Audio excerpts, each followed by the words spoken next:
Hello everyone. तो अभी हम लोग डेली करंट अफेयर्स करने वाले हैं 24 ऑफ दिसंबर का। और इसमें हम लोग करने वाले हैं टोटल 3 टॉपिक्स जो 24 दिसंबर के न्यूज़पेपर में इंपॉर्टेंट लगा। First topic is why India's overall green cover growth. Green cover क्या होता है? ग्रीन कवर मतलब पेड़ पौधों का जो ग्रोथ है is not entirely good news. मतलब पौधों का ग्रोथ तो हो रहा है, ग्रीन कवर बढ़ रहा है, बट वो बहुत ज्यादा गुड न्यूज भी नहीं है। तो इन्वायरमेंट के लिए इंपॉर्टेंट हो जाएगा, प्रीलिम्स के लिए हाईली इंपॉर्टेंट हो जाएगा। MHA ministry of home affairs reimposes restriction in 3 north east states. तो इंटरनल सिक्योरिटी की बात भी आ जाती है, इसमें गवर्नेंस की बात भी आ जाती है। India's reliance on China for critical mineral. तो चाइना और इंडिया का एंगल है, तो आईआर के लिए भी इंपॉर्टेंट है ना। उसके अलावा इकोनॉमी के लिए भी इंपॉर्टेंट है और मिनरल्स हमारे ज्योग्राफी के लिए भी इंपॉर्टेंट है, तो मैंने इसको ज्योग्राफी की कैटेगरी में रखा हुआ है। तो ऑल 3 टॉपिक्स आर इंपॉर्टेंट और तीनों टॉपिक्स को हमें ध्यान से देखना है। तो पहले आते हैं फर्स्ट टॉपिक पे कि अभी जो स्टेट ऑफ फॉरेस्ट रिपोर्ट जो हर 2 साल में एक बार आता है, बाई एनियल, कितने साल में आता है? 2 साल में एक बार जो फॉरेस्ट के ऊपर इंडिया में रिपोर्ट आता है, जिसको फॉरेस्ट सर्वे ऑफ इंडिया जो है रिलीज करती है, उसमें यह दिखाया गया कि हाँ इस साल हमारा फॉरेस्ट कवर जो है बढ़ा है, ग्रीन कवर जो है वो बढ़ा है। तो बढ़ा है, बढ़ने के बाद भी वो बहुत बड़ा गुड न्यूज नहीं है, यही ये आर्टिकल बोलना चाहता है। अब बढ़ने के बाद भी गुड न्यूज क्यों नहीं है वो आप धीरे धीरे समझिए, that is going to be very important for both prelims and mains. तो पहले तो डेटा के बारे में बात कर लेते हैं। 18th biennial state of forest report क्या बोलता है कि मार्जिनल इंक्रीज हुआ है फॉरेस्ट कवर में। फॉरेस्ट जहां है उनके कवर में मार्जिनल इंक्रीज। फॉरेस्ट और मान लो सिटीज है, सिटीज में कहीं कहीं ट्रीज है या रूरल एरियाज में भी ट्रीज है, फॉरेस्ट नहीं है बट ट्री है, ट्री कवर में भी थोड़ा सिग्निफिकेंट राइज देखने के लिए मिला है।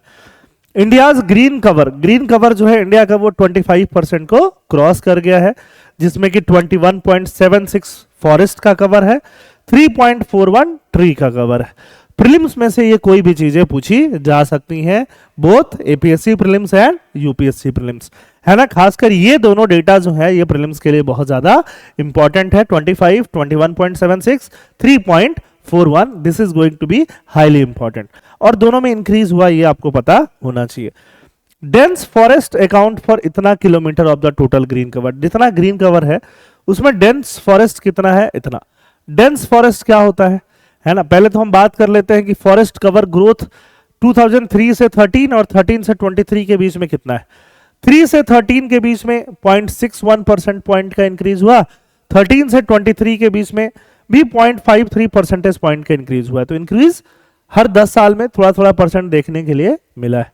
फॉरेस्ट कवर कितना बड़ा है 2021 से? फॉरेस्ट जहां जंगल है 0.05 परसेंट। आपको लग रहा होगा कि सर ये तो अच्छा ही न्यूज है, क्योंकि हम जहां भी हम लोग देखते हैं फॉरेस्ट काटने का ही न्यूज आ जाता है, एफॉरेस्टेशन का तो आता ही नहीं है। तो this is a good news, but इतना भी बड़ा गुड न्यूज क्यों है हम आगे समझेंगे। ट्री कवर ग्रोथ कितना हुआ है? Tree cover has seen sharper growth compare to forest cover. Tree cover का ग्रोथ ज्यादा है फॉरेस्ट में, ऑब्वियसली फॉरेस्ट में जाके एफॉरेस्टेशन करना वहां कम है, और बाकी रूरल एरियाज, अर्बन एरियाज में पेड़ लगाओ ऐसे प्रोग्राम ज्यादा है। तो ट्री कवर जो है वो ज्यादा जंप देखने के लिए मिला है, but these datas are not that important. आपको रट्टा लगाने की जरूरत नहीं है, खासकर प्रीलिम्स के लिए तो बिल्कुल नहीं। फॉरेस्ट का डेफिनेशन क्या है? वैसे एरिया जहां 1 हेक्टेयर से ज्यादा एरिया हो और पूरे 1 हेक्टेयर से ज्यादा एरिया में पेड़ हो, और पेड़ जो है उनका कैनोपी कवर 10% से ज्यादा हो। मतलब जितना एरिया हो उसके ऊपर जो ट्री का कैनोपी ऐसे आता है ना, ट्री कैनोपी कवर 10% से ज्यादा हो, उसको हम लोग क्या बोल देंगे? फॉरेस्ट। मतलब कम से कम एरिया फॉरेस्ट को डिक्लेयर करने के लिए कितना होना चाहिए? 1 हेक्टेयर या उससे ज्यादा। और अगर कैनोपी का डेंसिटी 70% से ज्यादा होगा उसको बोलेंगे वेरी डेंस फॉरेस्ट। 40 से 70% होगा उसको बोलेंगे मॉडरेटली डेंस फॉरेस्ट। 10 से 40% होगा उसको बोलेंगे ओपन फॉरेस्ट। बट 10 से कम होगा तो वो फॉरेस्ट के कैटेगरी में नहीं आएगा, है ना। तो ये फॉरेस्ट का क्लासिफिकेशन है जो हमेशा के लिए सेम ही है। इस साल के फॉरेस्ट सर्वे से उसका कुछ करना धरना नहीं है, but this is a very important concept जो फॉरेस्ट को क्लासिफाई करता है, खासकर इंडिया के अंदर। फॉरेस्ट का डायनेमिक्स क्या है? फॉरेस्ट कैन डिग्रेड और इंप्रूव बिटवीन डेंसिटी कैटेगरीज। कई बार 40 डेंसिटी से घट के इधर वाली डेंसिटी में भी आ सकता है, कई बार इधर से बढ़ के इधर वाली डेंसिटी में भी जा सकता है ना। तो ये अपनी कैटेगरी में ऊपर नीचे ये लोग करते रह सकते हैं। जहां पे 10% से भी कम कैनोपी है वो श्रब में आ जाता है, श्रब। ठीक है। Alarming loss of dense forest, ये प्रॉब्लम है क्योंकि फॉरेस्ट कवर भले ही बड़ा है बट डेंस फॉरेस्ट जो है वो डेंस फॉरेस्ट कम हुआ है। डेंस फॉरेस्ट काफी कम हुआ है। अगर हम लोग बात करें ओवर द डिकेड, इतना डेंस फॉरेस्ट डिसअपियर हो गया है। डेंस फॉरेस्ट, और बाद में डेंस फॉरेस्ट को हमने कैसे ऑफसेट किया है, पेड़ काट दिए, जंगल काट दिए, प्लांटेशन लगा लगा के। प्लांटेशंस, अगर प्लांटेशन आप करते हो तो प्लांटेशन मतलब आपने बहुत सारे चीर के पेड़ लगा दिए, बहुत सारे पाइन लगा दिए, बहुत सारे पलास लगा दिए, है ना। तो ऐसे पेड़ आप लगाते जाते हो तो उसको हम लोग क्या बोलते हैं, प्लांटेशन। तो प्लांटेशन अगर हो भी रहा है तो किसी खास एक स्पेसिफिक ट्री प्रजाति का हो रहा है, ठीक है, उसमें बायोडाइवर्सिटी उतना ग्रो नहीं कर पाएगा। वो एक टी का जो प्रजाति होता है बहुत ससेप्टेबल होगा क्लाइमेट चेंज के लिए, ग्लोबल वार्मिंग के लिए, फायर के लिए, ठीक है। और अगर जंगल है वहां पे डिफरेंट डिफरेंट ट्रीज जब होते हैं तो वहां पे डाइवर्सिटी ट्रीज की भी होती है, उसके अलावा बायोडाइवर्सिटी भी होता है, एनिमल्स का भी डाइवर्सिटी होता है ना। उसमें पेस्ट लगना, डिजीज लगना, फॉरेस्ट फायर होना, ठीक है, ये सारी चीजें वहां पे मिनिमाइज रहती हैं। एक तरह से कोई एक जगह जहां पे हजारों साल लग के एक फाइनल फॉरेस्ट बना है उसको हम क्या बोलते हैं, क्लाइमैक्स कम्युनिटी बोलते हैं। क्लाइमैक्स, आपने उस क्लाइमैक्स कम्युनिटी को क्या कर दिया, खत्म कर दिया, और क्लाइमैक्स कम्युनिटी को खत्म करके एक नया प्लांटेशन ऐसे ही लगाया हुआ है तो उस प्लांटेशन का उतना ज्यादा बेनिफिट नहीं है। This is how we have explained. ये सबसे इंपॉर्टेंट बात है कि भले ही हमने प्लांटेशन किया है बट वो उसका मुकाबला नहीं कर सकता जो नेचुरली ग्रोन और बहुत साल से, हजारों साल से मैच्योर हो चुका प्लांटेशन है। प्लांटेशन फायर, पेस्ट, एपिडेमिक सबके लिए क्या होता है, वल्नरेबल होता है, ठीक है। कार्बन स्टॉक, नेचुरली ग्रोन जो फॉरेस्ट है वो ज्यादा कार्बन स्टॉक को अपने अंदर रख सकता है बट ये प्लांटेशन इतना नहीं कर पाता है, ठीक बात है। Implication and concern, data transparency issue, adjustment in past have added इतना kilometre of dense forest to the inventory without explanation. अभी फॉरेस्ट कवर बढ़ा हुआ दिखाया जा रहा है बट पास्ट में भी फॉरेस्ट कवर बढ़ा हुआ दिखाया गया था बिना एक्सप्लेनेशन के कि ये फॉरेस्ट कवर कैसे बढ़ा। तो मतलब फॉरेस्ट कवर वाकई बढ़ा है कि नहीं, इस पर भी ये क्वेश्चन मार्क है बिकॉज जो डेटाज हैं वो ट्रांसपेरेंट नहीं है। लॉन्ग टर्म इंपैक्ट क्या है, while plantation help meet short term target, their long term ecological and climate benefits are limited. Plantation का natural forest preservation remains crucial for biodiversity and sustained carbon sequestration। natural forest जितना हम preserve करते हैं उतना ज्यादा हमारे लिए अच्छा है। Topic 2, ministry of home affair reimposes restriction in 3 north east state. ज्यादा ये प्रीलिम्स के लिए इंपॉर्टेंट होगा, मेंस में आप इसको यूज कर सकते हो, गवर्नेंस में, इंटरनल सिक्योरिटी में डायरेक्टली क्वेश्चन पूछने का मेंस में चांसेस कम है। प्रोटेक्टेड एरिया रिजीम, जहां पे फॉरेनर्स डायरेक्टली नहीं जा पाए, जहां पे फॉरेनर्स को जाने के लिए क्या लगेगा, परमिट लगेगा, तो वही 3 स्टेट में वापस से लगाया गया है, मणिपुर में, नागालैंड में और मिजोरम में लगाया गया है, ठीक है। मणिपुर, नागालैंड, मिजोरम, ये आपको याद रखने की जरूरत है, ठीक। On December 17, 2023 the Union Ministry of Home Affairs reinstated the protected area regime in Manipur, Nagaland and Mizoram, ठीक है। ये फॉरेनर्स प्रोटेक्टेड ऑर्डर 1958 सर्कुलेट किया गया था और उसी को वापस रीइम्पोज कर दिया गया है। पीएपी क्या है, पीएपी मतलब पीएआर क्या है, PAR is a special permit required by foreign national to visit certain areas in India deemed sensitive due to their proximity to the international border. Manipur है ना, वहां पे काफी क्राइसिस देखने को मिल रहा है बिकॉज म्यांमार बगल में है, वहां पे और ज्यादा क्राइसिस है। मिजोरम में बहुत सारा माइग्रेशन का इन्फ्लक्स देखने के लिए मिल रहा है, माइग्रेंट्स का, ठीक है। और वही आपको नागालैंड में भी देखने के लिए ना मिले, तो इन 3 रीजनों पे वापस प्रोटेक्टेड एरिया रिजीम लगाया गया है। नागालैंड भी म्यांमार का बहुत क्लोज है, बॉर्डर एरिया है। और इसके अलावा इन 3 स्टेट पे तो कंप्लीटली लगाया गया है इंटायरली, मिजोरम, मणिपुर, नागालैंड, कुछ सिक्किम के पोर्शंस पे भी है जो बॉर्डर एरियाज वगैरह हैं, हिमाचल प्रदेश के भी कुछ पार्ट्स पे बॉर्डर, जम्मू कश्मीर पे, लद्दाख के पार्ट्स पे, Rajasthan border areas, Uttarakhand border areas, Andaman Nicobar island पे भी प्रोटेक्टेड एरियाज आता है, ठीक है। तो प्रोटेक्टेड एरियाज में क्या होना पड़ेगा, परमिट लगेगा, must specify the place of entry, कोई फॉरेनर किस प्लेस से एंटर कर रहा है, कहाँ रुकेगा, कितना ड्यूरेशन ऑफ स्टे है, ये सब कुछ पता होना चाहिए। ये 1958 में ऑर्डर था, वैसा ही ऑर्डर को इम्पोज किया गया, 2010 में रिलैक्स किया गया, 2023 में विड्रॉन किया गया था, बट वापस लगाने की जरूरत पड़ रही है। ठीक है, विड्रॉ क्यों किया गया था?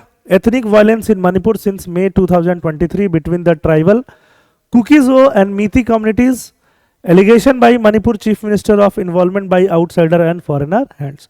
मणिपुर चीफ मिनिस्टर क्या बोलते हैं कि मणिपुर में अगर क्राइसिस है तो उसमें फॉरेन हैंड भी बहुत ज़्यादा हो सकता है, तो इसके वजह से ही वापस से प्रोटेक्टेड एरिया रेजिम लगाया गया है।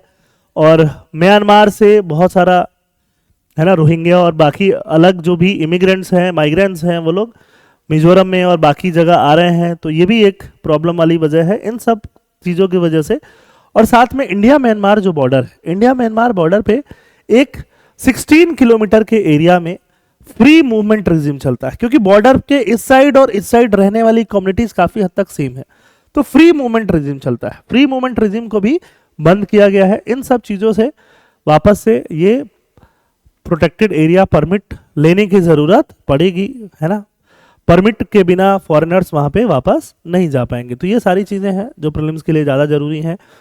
मेंस के लिए, क्योंकि मेंस अभी बहुत दूर है, मेंस के लिए में भी क्वेश्चंस आ सकता है, बट बहुत ज़्यादा इंपॉर्टेंट अभी नहीं लग रहा है। Question number 3, India's reliance on China for critical mineral. Critical mineral is highly important for both prelims and mains. और क्रिटिकल मिनरल्स जो क्रिटिकल टेक्नोलॉजी में काम आता है, इलेक्ट्रिक व्हीकल और बाकी जो भी नई इमर्जिंग टेक्नोलॉजी है जिसमें काम आने वाले मिनरल्स को हम लोग क्या बोलते हैं? क्रिटिकल मिनरल बोलते हैं। गवर्नमेंट ऑफ इंडिया ने 30 ऐसे मिनरल को आइडेंटिफाई किया जिसको बोला गया कि इंडिया के ग्रोथ के लिए, इंडिया के सिक्योरिटी के लिए ये मिनरल्स क्या है? क्रिटिकल मिनरल्स है। एक रिपोर्ट आया, रिपोर्ट ने बताया कि इंडिया जो है इस 30 मिनरल्स में से 10 मिनरल्स पे हाईली इंपोर्ट डिपेंडेंट है ना। बिना इंपोर्ट के इंडिया का कोई काम इस 30 में 10 मिनरल्स पे नहीं चलेगा। मतलब 10 मिनरल तो ऐसे हैं कि जो इंडिया को इंपोर्ट करना ही पड़ेगा, कुछ भी कर नहीं सकता। और वो 10 मिनरल्स चाइना से इंपोर्ट करना है कि नहीं करना है, उस पे उस रिपोर्ट ने खास क्लैरिफिकेशन नहीं दिया है। बट चाइना जो है क्रिटिकल मिनरल में ग्लोबल लीडर है, वर्ल्ड लीडर है, बहुत आगे है, बाकी किसी भी कंट्री से, यूएस वगैरह किसी से भी बहुत आगे है। क्रिटिकल मिनरल में कॉपर आएगा, लिथियम आएगा, nickel, cobalt, rare earth element, ये सारे किस में आ जाएंगे? क्रिटिकल मिनरल्स में आ जाएंगे। क्रिटिकल मिनरल्स में अगर हम चाइना की बात करें, China leads the world in mining. 173 types of discovered mineral China में है। चाइना में 13 एनर्जी मिनरल है, 59 मेटालिक, 95 नॉन मेटालिक मिनरल है। Significant increase in reserves of key minerals like copper, lithium, cobalt, crystalline graphite. जितना explore China में होता है वहां पे रिजर्व्स और ज्यादा मिलते जाता है। नए मिनरल डिपॉजिट ये सब कहाँ मिले हैं? चाइना में। चाइना का क्रिटिकल मिनरल में एकदम डोमिनेंस है। चाइना, एक तो मिनरल होना एक बात है, उसको निकाल के प्रोसेस करना दूसरी बात है। आपके यहाँ रिजर्व में, माइनिंग में पड़ा हुआ है मिनरल्स, आपको पता भी नहीं है, पहला चीज। दूसरा, आपको पता चल गया है। तीसरा, आप पता चल गया बट निकाल नहीं पा रहे हो। चौथा, आप उसको प्रोसेस नहीं कर पा रहे हो। पांचवा, आप उसको यूज नहीं कर पा रहे। ये सारा काम कौन कर लेता है? चाइना कर लेता है। 87% ऑफ रेयर अर्थ मिनरल्स को प्रोसेस करता है। 58% लिथियम को रिफाइन चाइना ही करता है पूरे वर्ल्ड में। 68% सिलिकॉन को प्रोसेस करता है। तो चाइना एक तरह से पूरा क्रिटिकल मिनरल को कंट्रोल किया हुआ है। ये पूरा डेटा है, antimony, bismuth, cadmium, gallium, graphite, है ना, सबको कैसे चाइना एक्वायर किया हुआ है, लीडिंग प्लेयर बना हुआ है। चाइना एक्सपोर्ट कंट्रोल भी लगा के रखता है कई बार, जैसे कि मान लो ये मिनरल सेमीकंडक्टर में, बैटरीज में, हाई एंड मैन्युफैक्चरिंग में यूज किए जाते हैं। 2010 में रेयर अर्थ एम्बार्गो लगा दिया जापान में कि जापान में ये एक्सपोर्ट नहीं किया जाएगा। एंटीमनी, गैलियम, जर्मेनियम एक्सपोर्ट पे भी रेस्ट्रिक्शन लगा दिया चाइना ने, है ना। तो अब चाइना अगर इन पे रेस्ट्रिक्शन लगा रहा है, और ये क्रिटिकल मिनरल इंडिया की इकोनॉमिक ग्रोथ, एनर्जी सिक्योरिटी और नेशनल सिक्योरिटी के लिए अगर इंपॉर्टेंट है, तो हमें स्टेप्स लेना पड़ेगा सो दैट कि हम लोग जो वल्नरेबल हैं क्रिटिकल मिनरल नहीं मिलने से, उससे दूर आ जाए। India's dependency on Chinese supply, क्या क्या डिपेंडेंट है हम देखो। 6 mineral, acute Reliance on China for 6 critical mineral. Bismuth जो है 85.6% हम लोग कहां से लेते हैं? चाइना से लेते हैं। लिथियम 82% हम चाइना से लेते हैं, चाइना। सिलिकॉन 76%, टाइटेनियम 50% से ज्यादा, टेलुरियम 48%, ग्रेफाइट 42%, सब हम कहां से लेते हैं? चाइना से, है ना। 80% ग्लोबल रिफाइनरी बिस्मथ का चाइना में ही है। करेंगे क्या, ऑप्शन भी हमारे पास ज्यादा नहीं है। इंडिया के माइनिंग सेक्टर में स्ट्रक्चरल चेंजेस किया जा रहा है कि हम लोग माइनिंग को एक्सप्लोर कर पाएं, क्रिटिकल मिनरल्स को एक्सप्लोर कर पाएं, और क्रिटिकल मिनरल को एक्सप्लोर करके प्राइवेट सेक्टर पार्टिसिपेशन बढ़ा पाएं और वहां से मिनरल को एक्सट्रैक्ट कर पाएं। हमारे पास टेक्नोलॉजी जो है वो लिमिटेड है, खासकर माइनिंग से related technology, limited technological capabilities to extract mineral. Jammu and Kashmir के रियासी डिस्ट्रिक्ट में लिथियम का बहुत बड़ा रिजर्व मिला है ना, बहुत खुश हुए लोग लास्ट ईयर कि हाँ हमारे पास भी अब बहुत लिथियम है, बट उसको माइन कैसे करना है हम कर ही नहीं पा रहे, हमारे पास चैलेंजेस हैं।